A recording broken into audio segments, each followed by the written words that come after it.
I am gonna give After a shot. Boop boop. Okay. I really hope this doesn't romanticize cheating, because that's like a huge pet peeve of mine. So far, chapter 3, been introduced to, I think, all the characters. So she does have the high school sweetheart. It's like the stereotypical clean cut. And then Harden with the piercings and the tattoos. So yeah, it's a little stereotypical star. It's a cliche trope, but I'm open-minded and I'm gonna keep listening and see where this goes. Right now, I don't know how I'm feeling about it. I had my suspicions before, and I really did think it was like, oh, I'm not like other girls, you know, that trope that infuriates everyone. As soon as she was confronting Harden, was talking about why he didn't like her, and then she was like, oh, is it because I don't dress like a slut? I knew from then, I was like, this is exactly, that's that trope. It irks me a little bit. Maybe, I'm gonna give it benefit of the doubt, maybe this is just a flaw of hers, you know, character flaw. So maybe she is just really closed-minded in the beginning, but slowly starts to open up. She kissed him. She kissed him. And she's still with Noah. Noah's a little prick, but still, she kissed him. She kissed Harden while drunk. So I've been avoiding everything for like 2 days, and now they're still kissing. I paused in the middle of them kissing, so if they get it on, I don't want to hear that in my ear. Okay, you know what, I'm being too close-minded. Yo, she grinded on his lap. You're so sexy, Tess. She's rocking.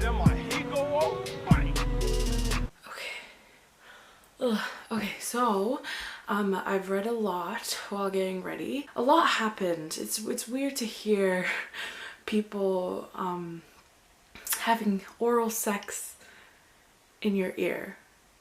She continued to be selfish.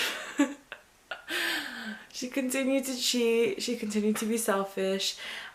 She gave him you know, Harden got lucky, and then she got lucky, and then she ran away. Noah found out, but he still managed to kiss her forehead before he left. Oh, and then Molly, just for existing, she was called a slut. Harden got all emotional, said, "I'll ruin you," and walked out, proceeded to not ruin her, instead punch his stepbrother and come crawling back and asking her for a ride. But I'm hoping Noah's not mixed into it. Right now he's kind of gone.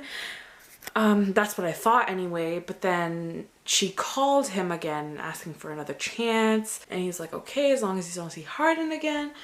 But she's seeing Harden again, and now they're in his room after he threw a tantrum twice.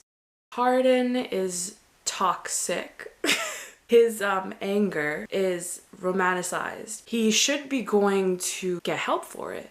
Like, maybe that could have been a subplot, you know, but instead it's almost as if she has to fix him. Say anything, because there are a lot of things I can do to you. He groans. Oh, Harden, I breathe, and he groans against me. He's sending my brain, cover my mouth with it, biting down to ensure I won't scream. It's been a month. All I remember is that they had sex, but like not sex, like, but still sex. They had, I'm saying sex too much. I have about, oh, hey, Michelle. I have about, please focus. Can you focus? 302 pages. Hey, so I'm on chapter 56 right now. Tessa is talking about going to Harden's father's wedding, and he's being a little bitch about it. Yeah, I actually like this chapter. It spoke more to why he is the way he is. Even though it was brief and it wasn't really shown through dialogue, I appreciated how moments in his life were out there for the readers to see. It had them bond, and I realized that that's something, you know, genuinely talked, which I liked. And then he had night terrors. There's still that conflict. Okay, so now we're at a point where Zed kisses her and she suddenly has this realization that, oh, he does love me. Harden does love me. Oh, by the way, yeah, Harden said he loved her. He snapped at her again. Classic Harden. Cool. Okay.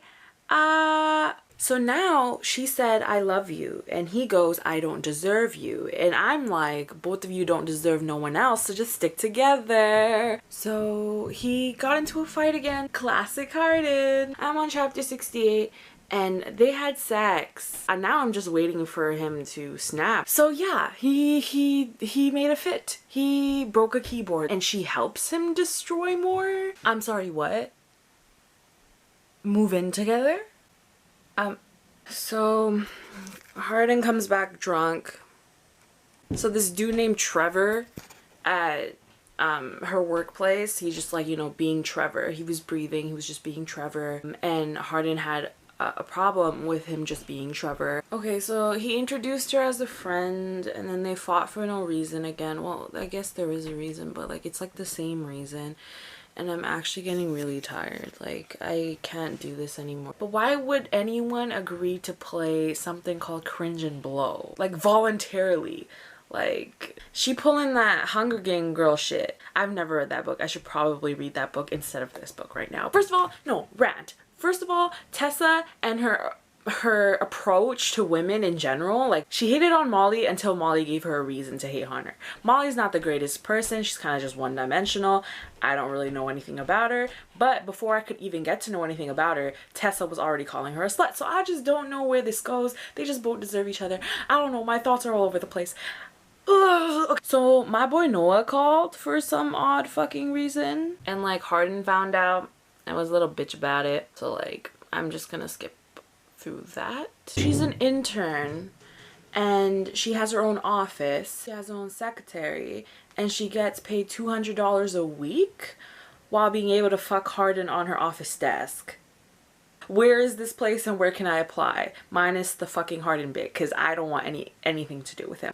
Like, at this point, it's just like him moving in with her and like going at this speed, it just seems like he's trying to trap her. Like it just feels like he's doing so much. He's like overcompensating for something, but like it doesn't seem healthy at all. There isn't really much of a conflict here. It's kind of the relationship that is the conflict. Like I see no climax in this whole entire book. It's just and I'm trying to be open-minded, but like it's hard for me to be because this just like, I don't know, maybe I'm just angry because I used to write shitty fan fiction too. Like I used to write shitty fan fiction and I still probably have that shitty fan fiction soul inside of me. Maybe, hey, maybe it's good that I'm getting angry and I'm showing some sort of reaction, because maybe that's what the book has invoked in me, whereas other people it's invoked romance. I mean, Jolly Rancher. So we finally got the story of his mother and like what happened to her and why he hates his dad so much. I get a side to him now. Okay, so he beat up Zed too. Okay, so I'm actually bent. So like, I guess it was all a bet or whatever. She's all that in this bitch. I just don't understand why the conflict was at the end and like the whole climax was at the end. Like this is what we were building to. Yeah, I don't really care about this video anymore. So